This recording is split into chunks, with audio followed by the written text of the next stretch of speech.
ನಮಸ್ಕಾರ ಕರ್ನಾಟಕ, ನಾನು ನಿಮ್ಮ ಪ್ರೀತಿಯ ಎಕ್ಸ್ಪ್ಲೋರರ್ ಮಾರುತಿರಾಮ್. ರೈಟ್ ನಾನು ಜಮ್ಮು ಕಾಶ್ಮೀರದಲ್ಲಿದ್ದೀನಿ, ಎಕ್ಸಾಕ್ಟಾಗಿ ಜಮ್ಮುಲಿದ್ದೀನಿ. ವಿಡಿಯೋದಲ್ಲಿ ನಾನು ನಿಮಗೆ ಜಮ್ಮುವಲ್ಲಿ ಸುಮಾರು ಒಂದು 7-8 ಪ್ಲೇಸಸ್ ಇದ್ದಾವೆ. ಸೊ ಅವನ್ನೆಲ್ಲಾನು ಕವರ್ ಮಾಡಿ ನಿಮಗೆ ತೋರಿಸ್ತೀನಿ. ವಿಡಿಯೋನ ಯಾವುದೇ ಕಾರಣಕ್ಕೂ ಸ್ಕಿಪ್ ಮಾಡದೆ ವಿಡಿಯೋನ ಪೂರ್ತಿ ನೋಡಿ. ಸ್ವಲ್ಪ ಇಂಟ್ರೆಸ್ಟಿಂಗ್ ಪ್ಲೇಸಸ್ನ ತೋರಿಸ್ತೀನಿ.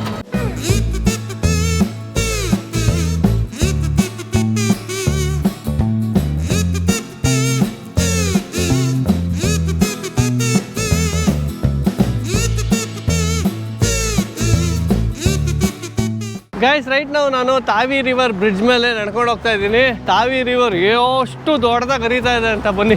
ಇದೊಂದು ಬ್ರಿಡ್ಜು. ಸೊ ಹಿಂಗೆ ನೋಡಿದ್ರೆ ಅಲ್ಲೊಂದು ಡ್ಯಾಮ್ ಥರ ಕಟ್ಟಿದ್ದಾರೆ, ಅದ್ರ ಆ ಕಡೆಗೆ ಒಂದು ಬ್ರಿಡ್ಜ್ ಇದೆ. ಎಷ್ಟು ದೊಡ್ಡದಾಗಿದೆ ನೋಡಿ ರಿವರ್ ಬ್ಯಾಂಕು, ತಾವಿ ರಿವರ್ದು.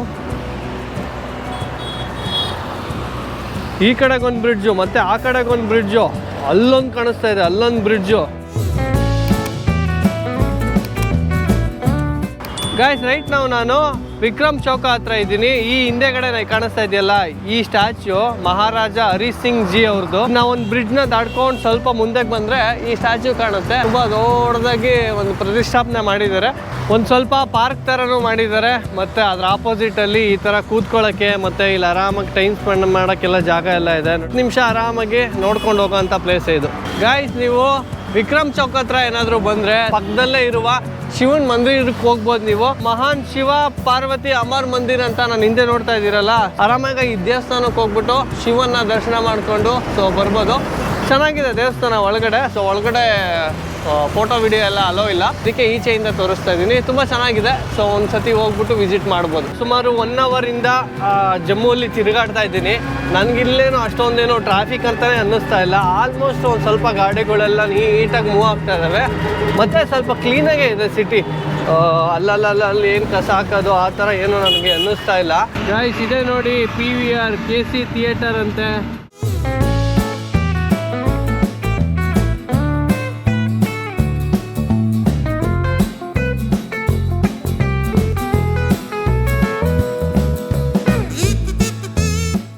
ಇದೇ ಅಮರ್ ಮಹಲ್ ಮ್ಯೂಸಿಯಂ ಅಂತ ಜಮ್ಮು ಕಾಶ್ಮೀರದ ಮೇಲ್ಭಾಗದಲ್ಲಿರುವ ಒಂದು ಸುಂದರ ಮತ್ತು ಐತಿಹಾಸಿಕ ಅರಮನೆ. ಒಳಗಡೆ ಯಾವುದೇ ಕ್ಯಾಮ್ರಾ ತಗೊಂಡೋಗಂಗಿರ್ಲಿಲ್ಲ, ಯಾವುದೇ ಫೋಟೋಗ್ರಫಿ ವಿಡಿಯೋಗ್ರಫಿ ಅಲೋ ಇಲ್ಲ. ಆದ್ರೂ ನಾನು ಇನ್ನೊಂದು ಫೋನಿಂದ ತಗೊಂಡು ಬಂದಿದ್ದೀನಿ. ಲಿಮಿಟೆಡ್ ಶಾರ್ಟ್ಸ್ ಅಲ್ಲಿ ಮತ್ತೆ ಫೋಟೋದಲ್ಲಿ ನೀವು ನೋಡ್ಬೋದು. ಇದನ್ನ 19ನೇ ಶತಮಾನದಲ್ಲಿ ಡೋಗ್ರಾ ವಂಶದ ರಾಜ ಅಮರ್ ಸಿಂಗ್ ಅವರಿಗಾಗಿ ಕಟ್ಟಲಾಯಿತು. ಫ್ರೆಂಚ್ ಶೈಲಿಯ ವಾಸ್ತುಶಿಲ್ಪದಲ್ಲಿ ನಿರ್ಮಾಣಗೊಂಡ ಈ ಅರಮನೆ ಇವತ್ತು ಮ್ಯೂಸಿಯಂ ಆಗಿ ಪ್ರವಾಸಿಗರಿಗಾಗಿ ಓಪನ್ ಆಗಿದೆ. ಈ ಮ್ಯೂಸಿಯಂ ಅಲ್ಲಿ ಡೋಗ್ರಾ ರಾಜರ ಕಾಲದ ಪೇಂಟಿಂಗ್ಸ್ಗಳು, ರಾಜವಂಶದ ಚಿತ್ರಗಳು, ಹಳೆಯ ಫೋಟೋಗಳು ಹಾಗೂ ಐತಿಹಾಸಿಕ ದಾಖಲೆಗಳನ್ನ ನಾವು ನೋಡ್ಬೋದಾಗಿದೆ. ಇಲ್ಲಿರುವ ಅತ್ಯಂತ ಆಕರ್ಷಕ ವಸ್ತು ಯಾವುದಂದ್ರೆ ಜಗತ್ತಿನಲ್ಲಿ ಅತಿ ದೊಡ್ಡ ಗ್ರಂಥಗಳಲ್ಲಿ ಒಂದಾದ ಶ್ರೀಮದ್ ಭಗವದ್ಗೀತೆ. ಇದನ್ನ ಚಿನ್ನದ ಅಕ್ಷರಗಳಲ್ಲಿ ಬರೆಯಲಾಗಿದೆ. ಇದನ್ನ ನೋಡ್ಬೋದು, ಆದ್ರೆ ಯಾವುದೇ ಕಾರಣಕ್ಕೂ ಫೋಟೋ ವಿಡಿಯೋ ಮಾಡಂಗಿಲ್ಲ. ಸೊ ಅವರಲ್ಲೇ ಇರ್ತಾರೆ, ಅದಕ್ಕೆ ನಾನು ಕೂಡ ಮಾಡಲಿಲ್ಲ. ಅಮರ್ ಮಹಲ್ನ ಬಾಲ್ಕನಿಯಿಂದ ತಾವಿ ನದಿಯ ಅದ್ಭುತ ನೋಟ ಕಾಣಿಸುತ್ತೆ. ಇದಂತೂ ಅತ್ಯದ್ಭುತ ಅಂತಾನೆ ಹೇಳ್ಬೋದು. ಸೂರ್ಯಾಸ್ತ ಸಮಯದಲ್ಲಿ ಇಲ್ಲಿ ನಿಂತು ನೋಡಿದ್ರೆ ಜಮ್ಮು ಕಾಶ್ಮೀರದ ಸೌಂದರ್ಯ ಇನ್ನಷ್ಟು ಹೆಚ್ಚಾಗುತ್ತೆ. ಇತಿಹಾಸ, ಸಂಸ್ಕೃತಿ ಮತ್ತು ನಿಸರ್ಗ ಆಲ್ ಇನ್ ಒನ್ ಎಕ್ಸ್ಪೀರಿಯನ್ಸ್ ಬೇಕಾದರೆ ಈ ಅಮರ್ ಮಹಲ್ ಮ್ಯೂಸಿಯಂನ ಭೇಟಿ ಮಾಡ್ಬೋದು. ಇದೊಂದೊಳ್ಳೆ ಎಕ್ಸ್ಪೀರಿಯನ್ಸ್ ಕೊಡುತ್ತೆ. ಇದರೊಳಗಡೆ ತುಂಬ ಸೆಕ್ಯೂರಿಟಿ ಇರುತ್ತೆ, ಯಾವುದೇ ರೀತಿ ಎಲೆಕ್ಟ್ರಾನಿಕ್ ಗ್ಯಾಜೆಟ್ಸು ಬಿಡಲ್ಲ. ಆದ್ರೂ ನನ್ನ ಹತ್ರ 3 ಫೋನ್ ಇದ್ದಿದ್ದರಿಂದ ನಾನು ಒಳಗಡೆ ಒಂದು ಫೋನ್ ಇಟ್ಕೊಂಡು ಹೋಗಿದ್ದೆ. ಸೊ ನನ್ನೇನು ಚೆಕ್ ಮಾಡಲಿಲ್ಲ. ಇಲ್ಲಿ ಕೆಲವರು ಹೇಳ್ತಾರೆ ಫೋಟೋ ಮಾತ್ರ ತಕ್ಕೋಬೋದು, ನಿಮ್ಮ ಫೋನಲ್ಲಿ ಮಾತ್ರ ತಕ್ಕೋಬೋದು ಅಂತ ಹೇಳ್ತಾರೆ. ಸೊ ಯಾವುದೇ ಕಾರಣಕ್ಕೂ ವಿಡಿಯೋ ಮಾಡೋಕ್ಕೆ ಬಿಡಲಿಲ್ಲ. ನಾನು ಅದರಲ್ಲಿ ಸುಮ್ಮನೆ ಫೋಟೋ ತಗೊಳ್ಳೋ ಥರ 1-2 ವಿಡಿಯೋ ಮಾಡಿದೆ. ಹೀಗೆ ಸಂಬಂಧಿಸಿದ ಕೆಲವು ವಸ್ತುಗಳು, ಪೇಂಟಿಂಗ್ಸ್ ಆಗಿರ್ಬೋದು, ಅವ್ರು ಯೂಸ್ ಮಾಡ್ತಿದ್ದ ಬಟ್ಟೆಗಳಾಗಿರ್ಬೋದು, ಅವ್ರ ನೆನಪು ಏನೇನಿದೆಯೋ ಆ ಎಲ್ಲ ವಸ್ತುಗಳನ್ನ ಈ ಮ್ಯೂಸಿಯಂ ಅಲ್ಲಿ ನಾವು ನೋಡ್ಬೋದು. ಈ ಮ್ಯೂಸಿಯಂ ಪಕ್ಕನೇ ಇನ್ನೊಂದು ಅರಮನೆ ಇದೆ, ಅದನ್ನ ಈಗ ಹೋಟೆಲ್ ಆಗಿ ಕನ್ವರ್ಟ್ ಮಾಡಿದ್ದಾರೆ. ಸೊ ಅಲ್ಲಿಗೆ ಹೋಟೆಲ್ಗೆ ಹೋಗ್ಬೇಕು ಅಂತ ಅಂದ್ರೆ ನಾವು ಬುಕ್ಕಿಂಗ್ ಮಾಡ್ಕೊಂಡೇ ಹೋಗ್ಬೇಕು. ಫುಲ್ಲು ಮಿಲಿಟ್ರಿ ಅವರು ನಿಂತಿರ್ತಾರೆ, ಯಾಕೆ ಗೊತ್ತಿಲ್ಲ. ಅಷ್ಟೊಂದು ದೊಡ್ಡ ಕ್ಯಾನ್ವೇ ಹಾಕೊಂಡು ಬೇರೆ ನಿಂತಿದ್ರು, ಅಲ್ಲೆಲ್ಲ ತೋರ್ಸೋಕ್ಕಾಗಲಿಲ್ಲ ಅಷ್ಟು. ಬಟ್ ಆಚೆ ಬಂದಮೇಲೆ ರೆಕಾರ್ಡ್ ಮಾಡ್ತಾ ಇದ್ದೀನಿ. ಸೊ ಇವಾಗ ರಘುನಾಥ್ ಮಂದಿರ್ಗೆ ಹೋಗೋಣ ಬನ್ನಿ.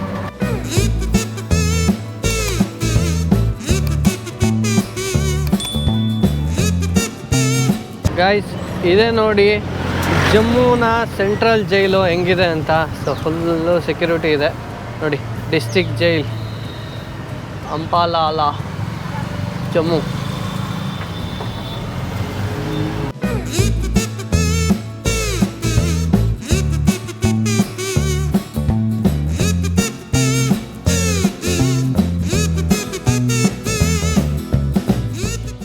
ಫುಲ್ಲಿ ಎಕ್ಸ್ಪ್ಲೋರ್ ಮಾಡ್ತಾ ಇದ್ದೆ. ಸೊ ನನಗೆ ನಮ್ಮ ಕರ್ನಾಟಕದವರು ಬೆಳಗಾಂ ಅವ್ರು ಸಿಕ್ಕಿದ್ದಾರೆ. ಲೇಗ್ ಹೋಗ್ತಾ ಇದ್ದಾರೆ ಬೈಕರ್ಸು. ನಿಮ್ಮ ಹೆಸರು ಬ್ರೋ? ನಿಮ್ಮದು?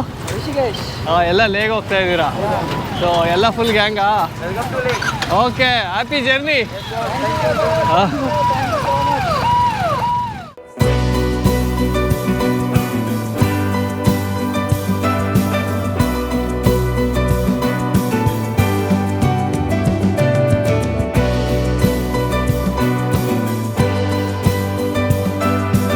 ರಘುನಾಥ ಬಜಾರಲ್ಲಿರುವ ಶ್ರೀ ರಘುನಾಥ ಮಂದಿರ ಜಮ್ಮು ನಗರದ ಹೃದಯ ಭಾಗದಲ್ಲಿರುವ ಅತ್ಯಂತ ಪ್ರಸಿದ್ಧ ಹಾಗೂ ಪವಿತ್ರ ದೇವಾಲಯಗಳಲ್ಲಿ ಒಂದು ಅಂತ ಹೇಳ್ತಾರೆ.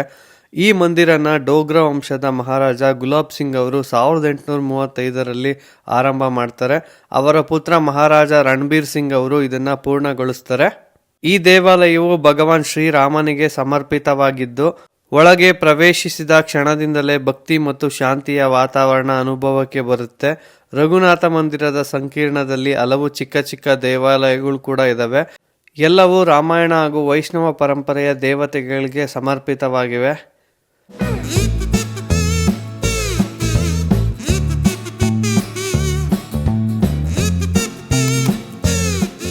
ಮಂದಿರದ ಒಳಭಾಗದಲ್ಲಿ ಗೋಡೆಯ ಮೇಲೆ ಮಾಡಿರುವ ಸುಂದರ ಚಿತ್ರಕಲೆಗಳು, ದೇವತೆಯ ಅಲಂಕಾರ ಮತ್ತು ಚಿನ್ನದ ಶಿಖರಗಳು ಗಮನ ಸೆಳೆಯುವಂಥದ್ದು. ಇಲ್ಲಿ ರಾಮನವಮಿ, ದೀಪಾವಳಿ ಮತ್ತು ದಸರಾ ಅಂತ ಹಬ್ಬಗಳು ಭಕ್ತಿಯಿಂದ ಹಾಗೂ ವೈಭವದಿಂದ ಆಚರಣೆ ಮಾಡಲಾಗುತ್ತೆ.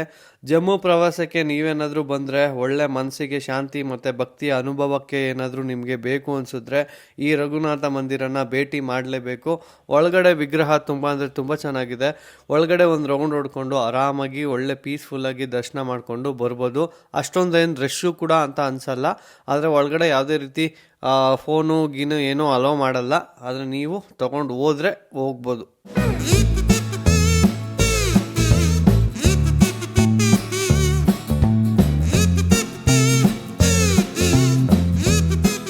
ಗೈಸ್, ನಾನು ಅವಾಗಲೇ ಅಲ್ಲಿ ಕಾಣಿಸ್ತಾ ಇದೆಯಲ್ಲ ಆ ಬ್ರಿಡ್ಜ್ ಮೇಲಿಂದ ನಿಂತ್ಕೊಂಡು ಸೊ ಈ ಬ್ರಿಡ್ಜ್ನ ತೋರಿಸಿದ್ದೆ. ಈ ಬ್ರಿಡ್ಜ್ ಮೇಲೆ ಈಗ ನಿಂತ್ಕೊಂಡು ಆ ಬ್ರಿಡ್ಜ್ನ ತೋರಿಸ್ತಾ ಇದ್ದೀನಿ. ಗೈಸ್, ಈಗ ನೋಡಿ ಅಲ್ಲಿ ಕಾಣಿಸ್ತಾ ಇದೆಯಲ್ಲ ಅದೇ ಬಾಹು ಫೋರ್ಟು. ಸೊ ಇವಾಗ ಅಲ್ಲಿಗೆ ಹೋಗ್ತಾ ಇರೋಂಥದ್ದು. ಅದಾದಮೇಲೆ ಸೊ ಈ ಕೆಳಗಡೆ ಕಾಣಿಸ್ತಾ ಇದೆಯಲ್ಲ, ಸೊ ಇದು ಜಮ್ಮುವಿನ ಹರಿದ್ವಾರ ಅಂತ ಕರೀತಾರೆ, ಮಿನಿ ಹರಿದ್ವಾರ ಅಂತ ಕರೀತಾರೆ ಇದಕ್ಕೆ. ಅಲ್ಲಿಗೆ ಹೋಗ್ತಾ ಇದ್ದೀವಿ. ಗೈಸ್, ರೈಟ್ ನಾನು ಜಮ್ಮುವಲ್ಲಿರೋ ಮಿನಿ ಹರಿದ್ವಾರ್ಗೆ ಬಂದಿದ್ದೀನಿ. ನನ್ನ ಹಿಂದೆ ಏನು ನೋಡ್ತಾ ಇದ್ದೀರಲ್ಲ ಇದೆ. ಸೊ ಇದ್ರ ಕೆಳಗಡೆಗೇನೆ ತಾವಿ ರಿವರ್ ಫ್ಲೋ ಆಗುತ್ತೆ. ಅದ್ರ ಬುಡದಲ್ಲೇ ಇದಿರೋದು ಅಂಥದ್ದು. ನಿಜವಾಗ್ಲೂ ಒಳಗಡೆಗೆ ಹೋಗ್ಬಿಟ್ಟು ಬಂದೆ. ದೇವರಣೆಗೂ ತುಂಬ ಚೆನ್ನಾಗಿದೆ ಪ್ಲೇಸು. ಎಷ್ಟು ದೇವ್ರುಗಳ್ನ ಪ್ರತಿಷ್ಠಾಪನೆ ಮಾಡಿದ್ದಾರೆ ಅಂದರೆ ಅಷ್ಟು ದೇವ್ರುಗಳ್ನ ಪ್ರತಿಷ್ಠಾಪನೆ ಮಾಡಿದ್ದಾರೆ. ಒಳಗಡೆ ಅಂತೂ ಶಿವಲಿಂಗ ನೋಡಬೇಕು. ಪಶುಪತಿನಾಥ ಮತ್ತು ಶಿವಲಿಂಗ ಎರಡನ್ನೂ ಹಿಂದೆ ಮುಂದೆ ಇರೋ ಅಂಥದ್ದು. ನೋಡೋಕೆ ಚಿಕ್ಕ ಪ್ಲೇಸ್ ಥರ ಕಾಣಿಸ್ತಾ ಇದೆ. ಸೊ ನಮ್ಮ ಪುರಾಣ ಕೃಷ್ಣ, ಮಹಾಭಾರತ, ರಾಮಾಯಣ ಇದ್ರದ್ದು ಎಲ್ಲ ಪುರಾವೆಗಳನ್ನು ನೀಟಾಗಿ ದೇವಸ್ಥಾನ ರೂಪದಲ್ಲಿ ಮಾಡಿದ್ದಾರೆ. ತುಂಬ ಅಂದರೆ ತುಂಬ ಚೆನ್ನಾಗಿದೆ. ಒಳಗಡೆ ಅಂತೂ ಫೋನು, ಕ್ಯಾಮ್ರಾ ಏನೇನೂ ಅಲೋ ಇಲ್ಲ. ಸೊ ಅದಕ್ಕೆ ನಾನು ಈಚೆಗೆ ಬಂದುಬಿಟ್ಟು ಮಾಡ್ತಾಯಿದ್ದೀನಿ. ತುಂಬ ಅಂದರೆ ತುಂಬ ಚೆನ್ನಾಗಿದೆ. ನೀವು ಬಂದರೆ ಈ ಪ್ಲೇಸ್ನ ಮಾತ್ರ ಮಿಸ್ ಮಾಡಿಬಿಡ್ರಿ. ಆ ಕಡೆಗೆ ಹೋದರೆ ತಾವಿ ರಿವರ್ ನದಿ ದಡದಲ್ಲೇ ಇದೆ, ಹರಿತಾ ಇರುತ್ತೆ. ಅದು ಅಷ್ಟೇ ತುಂಬ ಚೆನ್ನಾಗಿದೆ. ಸೊ ಈ ಪ್ಲೇಸ್ ಮಾತ್ರ ತುಂಬ ಮಿಸ್ ಮಾಡಲೇಬೇಡ್ರಿ ನೀವು ಇಲ್ಲಿ ಜಮ್ಮುಗೆ ಏನಾದರೂ ಬಂದರೆ. ಗಾಯ್ಸ್, ಜಮ್ಮುಲಂತೂ ಫುಲ್ಲು ಹ್ಯೂಮಿಡಿಟಿ, ಸೆಕೆ ತಡ್ಕೊಳಕ್ಕಾಗ್ತಾ ಇಲ್ಲ. ಸೇಮ್ ಪೊಸಿಷನಲ್ಲಿ ನಿಂತ್ಕೊಂಡು ನಾನು ತೋರಿಸಿದ್ದು. ಸೊ ಆವಾಗ ಈ ವ್ಯೂ ಕಾಣಿಸ್ತಾ ಇತ್ತು ನೋಡಿ.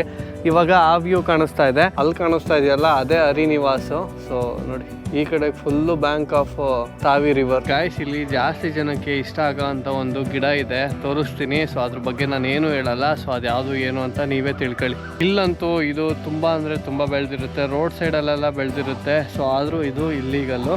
ಸೊ ಏನು ಅಂತ ನೀವೇ ಕಂಡಿಡ್ಕೊಳ್ಳಿ. ನಾನು ಬಾಹು ಮಹಾಕಾಳಿ ಟೆಂಪಲ್ಗೆ ಬಂದಿದ್ದೀನಿ. ಸೊ ನೋಡ್ಬೋದು ನೀವು, ಜಮ್ಮುವಲ್ಲಿ ಇನ್ನೊಂದು ನೋಡಬೇಕಾಗಿದ್ದಂಥ ಇಂಪಾರ್ಟೆಂಟ್ ಟೆಂಪಲ್ ಅಂದರೆ ಇದೆ ನೋಡಿ, ಅದೇ ಬಾಹು ಫೋರ್ಟು. ಸೊ ಅದಾದಮೇಲೆ ಹಿಂಗೆ ಎಂಟ್ರಿ ಆಗ್ಬೋದಂತೆ. ಆ ಕಡೆ ಈ ಕಡೆ ತುಂಬ ಶಾಪ್ಸ್ ಇದ್ದಾವೆ. ದೇವಸ್ಥಾನದ ಹತ್ರ ಯಾವ ರೀತಿ ಇರುತ್ತೋ ಅದೇ ರೀತಿ ಶಾಪ್ಗಳಿದ್ದಾವೆ. ಹಣ್ಣು ತರಕಾರಿ ಹೂವು ಕೂಡ ಅಂಥವು. ಅಷ್ಟು ದೂರ ನಡ್ಕೊಂಬಂದ್ರೂ ಈ ರೀತಿ ಶಾಪ್ಸೇ ಕಾಣಿಸ್ತಾ ಇದ್ದಾವೆ ಆ ಕಡೆ ಈ ಕಡೆ. ಸೊ ದೇವಸ್ಥಾನ ಇನ್ನೂ ಒಳಗಡೆ ಅಂತ ಅನಿಸುತ್ತೆ. ಸುಮಾರು ದೂರ ನಡ್ಕೊಂಬಂದೆ ನಾನು.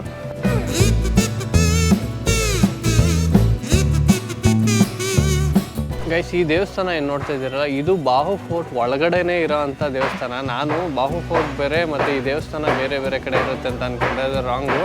ಸೊ ಎರಡು ಒಂದೇ ಕಡೆ ಇರೋ ಅಂಥ ದೇವಸ್ಥಾನ ನೋಡಿ. ನೀವು ಅಲ್ಲೆಲ್ಲ ಎಲ್ಲಿ ಬೇಕಾದರೂ ಕೂಡ ನೀವು ಚಪ್ಪಲ್ಲು, ಶೂ ಮತ್ತು ನಿಮ್ಮ ಗ್ಯಾಜೆಟ್ಸು ಎಲ್ಲಾದರೂ ಇಡ್ಬೋದು. ಇಲ್ಲಾಂದರೆ ಅಲ್ಲಿ ಒಳಗಡೆ ಕೂಡ ಕ್ಲಾಕ್ ರೂಮ್ ಇದೆ, ಸೊ ಅಲ್ಲೇ ಆರಾಮಾಗಿ ಇಡ್ಬೋದು.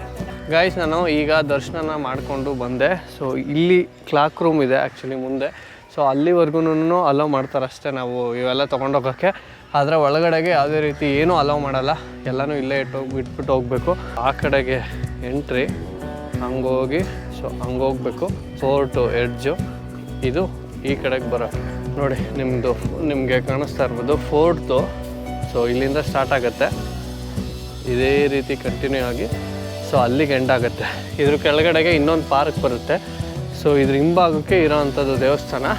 ದೇವಿ ವಿಗ್ರಹ ಮಾತ್ರ ನಿಜವಾಗ್ಲೂ ಅದ್ಭುತವಾಗಿದೆ. ನಾವು ಕೊಲ್ಲಾಪುರ ಮಹಾಲಕ್ಷ್ಮಿ ನೋಡ್ತೀವಲ್ಲ, ಸೊ ಅದೇ ಥರ ಈ ಮಹಾಕಾಳಿನ ನೋಡಿದಷ್ಟು ಅನುಭವ ಆಗುತ್ತೆ. ಮಹಾಕಾಳಿಯ ಮೇಯ್ನ್ ಅವತಾರ ಮೇಕೆ ರೂಪದಲ್ಲಿ ಇದೆ ಅಂತ ಇವರು ನಂಬ್ತಾರೆ ಈ ದೇವಸ್ಥಾನದಲ್ಲಿ. ಸೊ ತುಂಬ ಅದ್ಭುತವಾದಂಥ ಒಂದು ದೇವಸ್ಥಾನ. ಒಳಗಡೆ ತುಂಬ ಹತ್ರದಿಂದ ದರ್ಶನ ಆಯಿತು. ನೀವು ಒಂದು ಸತಿ ಈ ಕಡೆಗೆ ಬಂದರೆ ಸೊ ಮಿಸ್ ಮಾಡ್ದೇನೆ ಈ ಮಹಾಕಾಳಿ ಟೆಂಪಲ್ಗೆ ವಿಸಿಟ್ ಮಾಡಿ. ನೋಡಿ, ಒಂಥರ ಪಾರ್ಕ್ ಇದೆ ಇಲ್ಲಿ, ಇನ್ನೂ ಒಂಥರ ಕನ್ಸ್ಟ್ರಕ್ಷನ್ ಏನೋ ಮಾಡ್ತಾ ಇದ್ದಾರೆ ಇಲ್ಲಿ. ನಿಮಗೆ ದೇವಿ ತೋರ್ಸೋಕ್ಕಾಗಲಿಲ್ಲ, ಬಟ್ ಆ್ಯಕ್ಚುಲಿ ದೇವಿ ಫೋಟೋನಾದರೂ ತೋರಿಸ್ತೀನಿ ನೋಡಿ. ಸೊ ದೇವಿ ಫೋಟೋ ಆ್ಯಕ್ಚುಲಾಗಿ ಇಲ್ಲಿ ಕಾಣಿಸ್ತಾ ಇದೆಯಲ್ಲ, ಅದೇ ರೀತಿಯೇ ಇದೆ.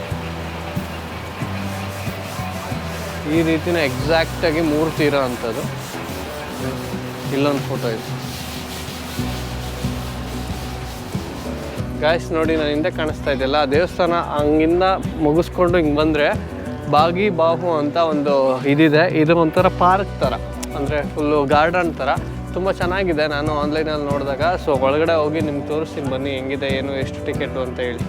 ಒಬ್ರಿಗೆ 30 ರೂಪಾಯಿ ಟಿಕೆಟ್ ಚಾರ್ಜ್ ಮಾಡ್ತಾರೆ. ಹಿಂಗೆ ನಡ್ಕೊಂಡು ಹೋಗ್ಬೇಕು ಸುಮಾರು ದೂರ. ವಾವ್, ಇಲ್ಲಿಂದ ಏನು ವ್ಯೂ ಇದೆ ಗುರು, ಬಾ ಸಕ್ಕತ್ತಾಗಿದೆ ಇಲ್ಲಿಂದ ವ್ಯೂ. ಎಂಥ ವ್ಯೂ ಇದೆ, ಬಾ ಏನು ಸಕ್ಕತ್ತಾಗಿ ಕಾಣಿಸ್ತಾ ಇದೆ. ತಾವಿ ನದಿ, 4 ಬ್ರಿಡ್ಜು, ಒಂದು ಡ್ಯಾಮು, ಮತ್ತು ಈ ಕಡೆ ಇರೋ ಸಿಟಿ, ಫುಲ್ಲು ವ್ಯೂ.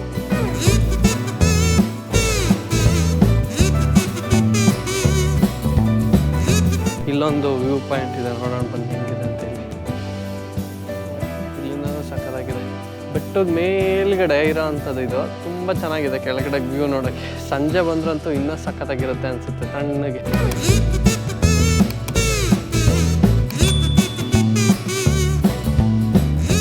ನಮ್ಮ KRSನ ನೋಡ್ದಂಗೆ ಆಗ್ತಾ ಇಲ್ವಾ ಇಲ್ಲಿಂದ ನಿಂತ್ಕೊಂಡು ನೋಡಿದ್ರೆ? ಆ ಕಡೆಗೆಲ್ಲ ಚಿಕ್ಕ ಮಕ್ಕಳು ಆಟ ಆಡೋದಿದೆ, ತುಂಬ ಚೆನ್ನಾಗಿ ಟೈಮ್ ಸ್ಪೆಂಡ್ ಮಾಡ್ಬೋದು. ಅದರಲ್ಲೂ ಈವ್ನಿಂಗ್ ಬಂದರೆ ಅಂತೂ ತುಂಬ ಇನ್ನೂ ಟೈಮ್ ಸ್ಪೆಂಡ್ ಮಾಡ್ಬೋದು.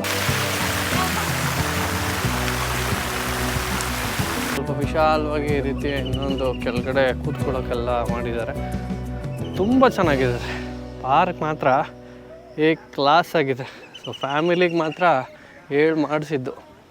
ಎಷ್ಟೊಂದು ಸಾಯಂಕಾಲದ ಹೊತ್ತು ಇಲ್ಲಿ ಬಂದು ಅಥವಾ ಬೆಳಗಿನ ಜಾವ ಬಂದು ಚೆನ್ನಾಗಿ ಕೂತ್ಕೊಂಡು ಟೈಮ್ ಸ್ಪೆಂಡ್ ಮಾಡ್ಕೊಳ್ಳೋದಕ್ಕೆ ಮಾತ್ರ ಸಕ್ಕತ್ತಾಗಿದೆ. ಇದು ಕೆಳಗಡೆಯಿಂದ ಬರೋರಿಗೆ ಎಂಟ್ರಿ. ಮೇಲ್ಗಡೆ ಬಂದವರು, ನಾನು ಬಂದಲ್ಲ ಮೇಲ್ಗಡೆಯಿಂದ ದೇವಸ್ಥಾನ ನೋಡಿಕೊಂಡು, ಸೊ ಹಂಗೆ ಆ ಎಂಟ್ರಿ. ಸೊ ಇವಾಗ ನಾನು ಈ ಎಂಟ್ರಿಲಿ ಎಕ್ಸಿಟ್ ಆಗ್ತಾಯಿದ್ದೀನಿ. ಗಾಯ್ಸ್, ಜಮ್ಮು ಮಾತ್ರ ಫುಲ್ಲು ಕುದೀತಾ ಇದೆ ಹಾಗೇನೇನೆ, ದಗ ಅಂತ. ಗಾಯ್ಸ್, ನೀವು ನಾನು ಹಿಂದೆ ನೋಡ್ತಾ ಇದ್ದೀರಲ್ಲ, ನವದುರ್ಗ ದೇವಿಯ ದೇವಸ್ಥಾನ. ಸೊ ಮುಂದೆಗಡೆಗೆ ಹನುಮಾನ್ದು ಒಂದು ಸ್ಟ್ಯಾಚು ಕೂಡ ಇದೆ. ಸೊ ಒಳಗಡೆ ಹೋಗಿ ದರ್ಶನ ಮಾಡಿಕೊಂಡು ಬಂದೆ. ಸೊ ಒಳಗಡೆಗೆಲ್ಲ ಫೋಟೋ ವಿಡಿಯೋ ಅಲೋ ಇಲ್ಲ. ಸೊ ಅದಕ್ಕೆ ನೀವು ಆರಾಮಾಗಿ ಈ ದೇವಸ್ಥಾನನ ಕೂಡ ಜಮ್ಮುಲಿ ವಿಸಿಟ್ ಮಾಡ್ಬೋದು.